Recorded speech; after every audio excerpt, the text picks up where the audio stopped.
Welcome to another episode of Blonde in the Kitchen. Today, my mom will be making homemade chicken noodle soup. There are many versions that we make of this soup, but this one is special to us because it's my grandmother's recipe that she brought with her from back home.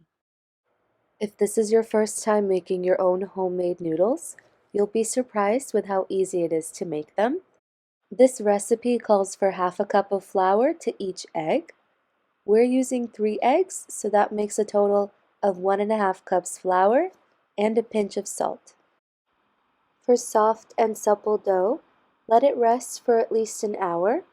This step is important because it allows the flour to hydrate and creates a dough that is easy to roll out. Split the dough in half and roll it out to a thin circle. We like to roll ours out to about 1/8 of an inch thickness before cutting out strips.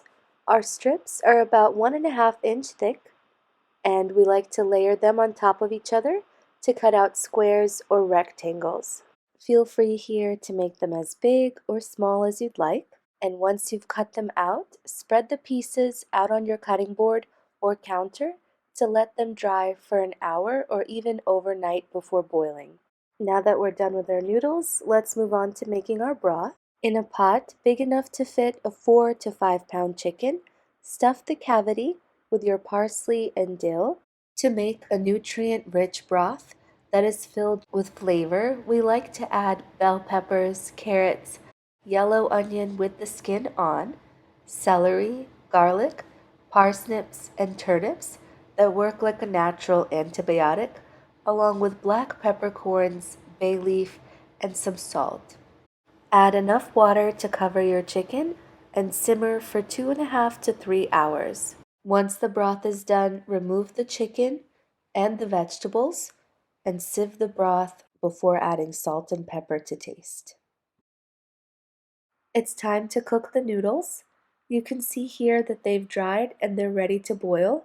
Boil them until soft. For us, this took 7 minutes and your soup is ready to eat. Before serving, press a few fresh garlic cloves into your broth and give it a good mix. Adding fresh garlic will give a healthy boost to an already nutrient-rich soup. Lastly, we like to garnish with fresh scallions and a dash of red wine vinegar.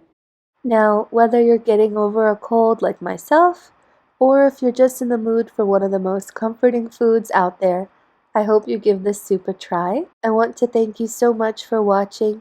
Please like and subscribe to our channel if you've enjoyed, and leave us a comment down below of your thoughts. Yours truly, Blonde in the Kitchen.